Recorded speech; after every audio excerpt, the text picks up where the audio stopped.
Hi all welcome back to my YouTube channel. ಎಲ್ಲರೂ ಹೇಗಿದ್ದೀರಾ?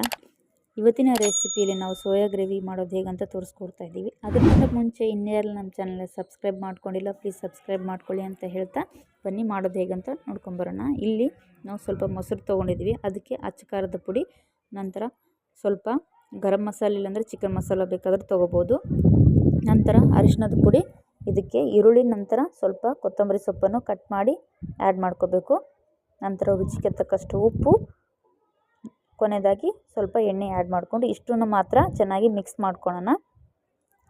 Mix ಮಾಡ್ಕೊಳೋದ್ರಿಂದ ಈ ರೀತಿ ಮಾಡೋದ್ರಿಂದ ಗ್ರೇವಿ ಕೂಡ ತುಂಬಾ ಚೆನ್ನಾಗಿರುತ್ತೆ, ರುಚಿ ಕೂಡ ಹಾಗೆ ಇರುತ್ತೆ. ನಂತರ ಹಾಫ್ ಆನ್ ಅವರು ನಾವು ಸೋಯಾ ಜಂಕ್ನ ಬಿಸಿನೀರಲ್ಲಿ ನೆನೆಸಿಟ್ಕೊಂಡಿದ್ವಿ, ಅದನ್ನು ಈ ಥರ ಹಿಂಡಿಬಿಟ್ಟು ಆ್ಯಡ್ ಮಾಡ್ಕೋಬೇಕಾಗುತ್ತೆ. ಎಲ್ಲವನ್ನು ಆ್ಯಡ್ ಮಾಡ್ಕೊಂಡಿದ ನಂತರ ಚೆನ್ನಾಗಿ ಇವಾಗ ಮೊಸರಿಗೆ ಮಸಾಲೆಯನ್ನು ಮಿಕ್ಸ್ ಮಾಡ್ಕೊಂಬಿಡೋಣ. ನೋಡಿ, ಈ ಥರ ಮಿಕ್ಸ್ ಮಾಡ್ಕೊಂಬಿಡೋಣ. ಚೆನ್ನಾಗಿ ಮಿಕ್ಸ್ ಮಾಡ್ಕೊಂಡಿದ್ದಾದಮೇಲೆ ಒಂದು ಹಾಫ್ ಆನ್ ಅವರ್, ಒಂದು 20 ನಿಮಿಷ ಇದಕ್ಕೆ ಮ್ಯಾಗ್ನೇಟ್ ಆಗೋಕ್ಕೆ ಬಿಟ್ಬಿಡಬೇಕಾಗುತ್ತೆ. ನಂತರ ಮ್ಯಾಗ್ನೇಟ್ ಆಗಿದ್ಮೇಲೆ ಇದಕ್ಕೆ ಸ್ವಲ್ಪ ಎಣ್ಣೆ ಇಲ್ಲಾಂದರೆ ತುಪ್ಪ ಆ್ಯಡ್ ಮಾಡ್ಕೋಬೇಕು. ನಂತರ ಇದಕ್ಕೆ ಸ್ವಲ್ಪ ಆಯಿಲನ್ನು ಆ್ಯಡ್ ಮಾಡ್ಕೊಳ್ಳೋಣ.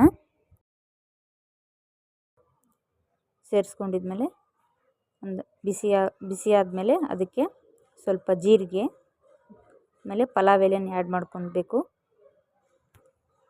ಚೆನ್ನಾಗಿ ಸಿಡಿದ್ಮೇಲೆ ಬೆಳ್ಳುಳ್ಳಿ ಮತ್ತು ಶುಂಠಿ ಜಜ್ಜಿ ಆ್ಯಡ್ ಮಾಡ್ಕೋಬೇಕಾಗುತ್ತೆ. ಇದು ಚೆನ್ನಾಗಿ ಫ್ರೈ ಮಾಡ್ಕೊಂಬಿಡೋಣ. ನಂತರ ನಾವೇನು ಮ್ಯಾಗ್ನೇಟ್ ಮಾಡಿ ಇಟ್ಕೊಂಡಿದ್ವಲ್ಲ ಸೋಯಾಬೀನ್ನ ಆ್ಯಡ್ ಮಾಡ್ಕೋಬೇಕಾಗುತ್ತೆ. ಇದನ್ನು ಆ್ಯಡ್ ಮಾಡ್ಕೊಂಡಿದ್ಮೇಲೆ ಇವಾಗ ಚೆನ್ನಾಗಿ ಫ್ರೈ ಮಾಡ್ಕೊಂಬಿಡೋಣ. ಸುತ್ತಲೂ ಎಣ್ಣೆ ಬಿಡೋವರೆಗೂ ಹೈ ಫ್ಲೇಮ್ನಲ್ಲಿ ಫ್ರೈ ಮಾಡ್ಕೊಂಬಿಡೋಣ. ಚೆನ್ನಾಗಿ ಈ ಥರ ಚೆನ್ನಾಗಿ ಫ್ರೈ ಮಾಡ್ಕೊಂಡಿದ್ಮೇಲೆ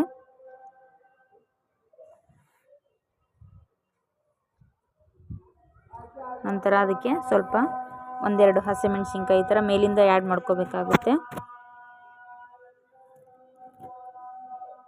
ಒಂದ್ಸರಿ ಮಿಕ್ಸ್ ಮಾಡ್ಕೊಂಬಿಡೋಣ. ಚೆನ್ನಾಗಿ ಮಿಕ್ಸ್ ಮಾಡಿದ್ಮೇಲೆ ಒಂದು 5 ನಿಮಿಷ ಬೇಯಕ್ಕೆ ಬಿಟ್ಬಿಡೋಣ. ಬೆಂದಾದಮೇಲೆ ನಾವೇನು ಮ್ಯಾಗ್ನೇಟ್ ಇಟ್ಟಿದ್ವಲ್ಲ ಅದರಲ್ಲೇ ನೀರು ಆ್ಯಡ್ ಮಾಡ್ಕೊತಾ ಇದ್ದೀವಿ. ರುಚಿಗೆ ತಕ್ಕಷ್ಟು ಉಪ್ಪನ್ನು ಆ್ಯಡ್ ಮಾಡ್ಕೊತಾ ಇದ್ದೀವಿ. ಕುದಿ ಬಂದಮೇಲೆ ಕೊನೆಯದಾಗಿ ಕೊತ್ತಂಬರಿ ಸೊಪ್ಪನ್ನು ಆ್ಯಡ್ ಮಾಡ್ಕೊಂಡಿದ್ದೀವಿ. ಈ ಸುತ್ತಲೂ ಈ ಥರ ಎಣ್ಣೆ ಬಿಟ್ಕೊಂಡ್ರೆ ಗ್ರೇವಿ ಬೆಂದಿದೆಯಾ ಅಂತ ಅರ್ಥ. ತುಂಬಾ ಚೆನ್ನಾಗಿ ಬಂದಿದೆ. ಇವಾಗ ಸರ್ವ್ ಮಾಡ್ಕೊತಾ ಇದ್ದೀವಿ.